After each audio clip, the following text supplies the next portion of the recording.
Hello, Jennifer, Miranda, Keisha, Veronica, Jessica, Tisha, Lauren, Ingrid, Leslie, Caroline, Lisa, and Danielle. Thank you for another great week of discussion in week 5. I really appreciate your engagement with the topic and with one another. This was a challenging topic, and it was meant to be challenging. It was meant to be challenging and ambiguous, because that's the way things are in life, aren't they? A lot of times they're challenging and ambiguous. We don't have a crystal clear picture of what's going on. And so you all responded in a variety of ways. Some people said, the first thing to do in this situation when two people are being targeted by the new CEO is, we're a union shop. Let's tell the union so that they can protect these people. And so Jen and Keisha and Veronica said, let's let the union know, because they have the capacity to step in. And if there's anything that is done that's illegal, the union can protect Sylvia and Dean. Others of you said, well, let's report this up the chain of command. So report it to HR or the board, or if necessary, report it to the Equal Employment Opportunity Commission.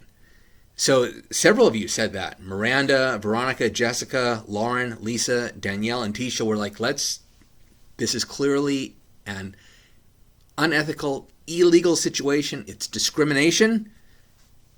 Let's report it, and we need to see how this works out as the proper authorities try to determine what's going on in this situation.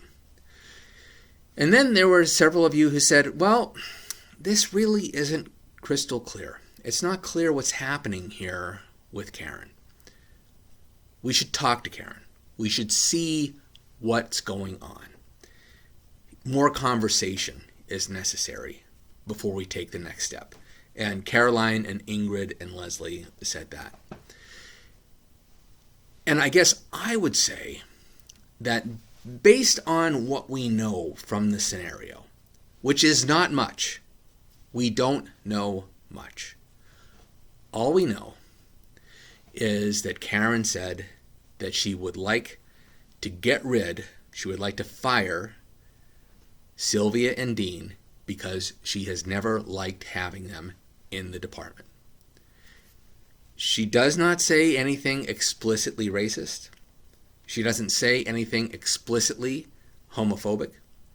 However, we also know that Dean is the only openly gay man in the company, and Sylvia is the only African American in the company.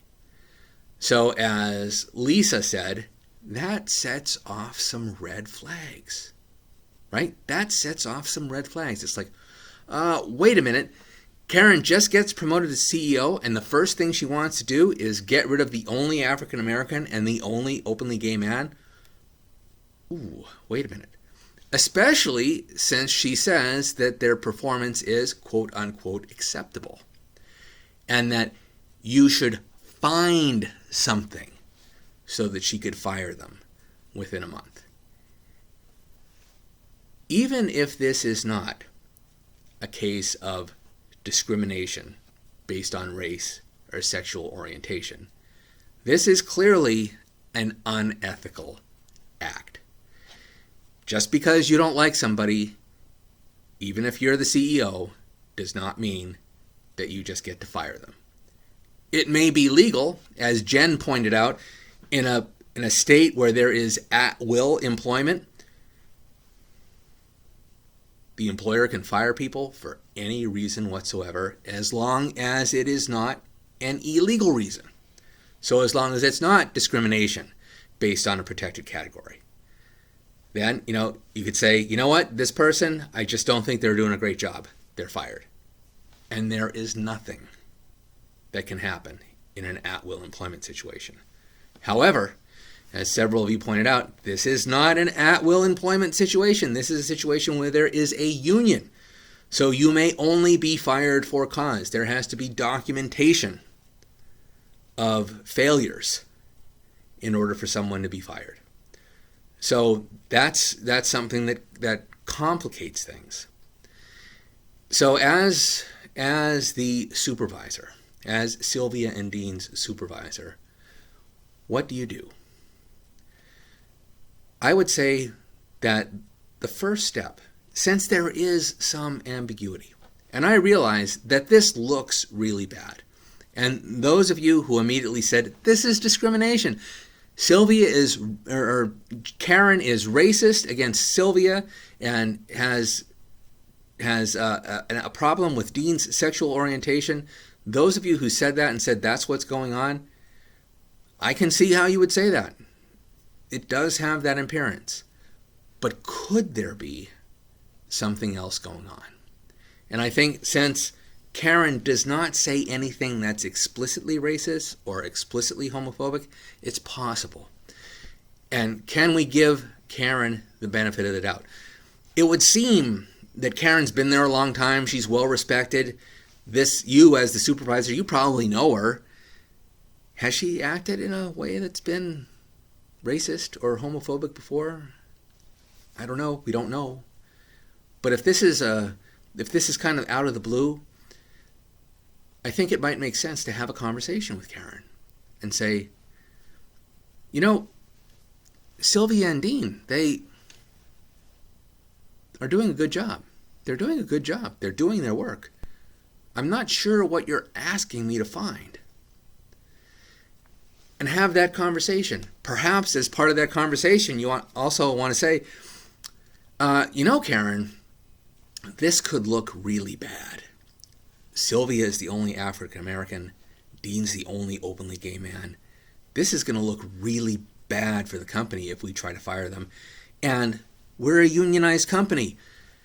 We can't just let them go at will. We have to document things. And I don't think I could come up with documentation that's going to justify their firing because they're doing a reasonably good job.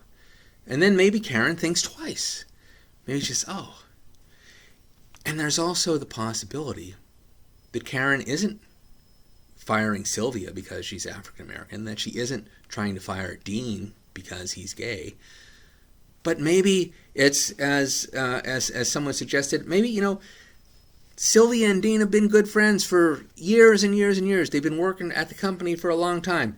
You walk into the office and they're talking, they're gossiping, they're laughing. They still get their job done. But Karen doesn't like what seems to her to be unprofessional behavior, and that's why she wants to get rid of them. Now, is that justified? Is that a good thing? Well, I would say no. But it's very different than firing somebody because you're discriminating against them based on their race or their sexual orientation. And we just don't know. We just don't know. So I want to open up that possibility to you that in situations of ambiguity, we try to give people the benefit of the doubt. And I know in some ways that's really easy for me to say as an old white guy, that's easy for me to say. And it's more challenging for people who do not have my privileged position to say. But I hope that we can look at people as people. We are all broken. We are all challenged. We all have good things about us and bad things about us. And at least in my experience, it is possible to have conversations with people that move toward a resolution that benefits everyone, even when it looks like it could never happen. Could a conversation with Karen move toward a place where she realizes that what she's asking is wrong? Maybe. We really don't know. We don't have enough information. But we also have to be prepared, as many of you said, we have to be prepared that if Karen is acting in a discriminatory way, then yes, it has to be reported, it has to be challenged.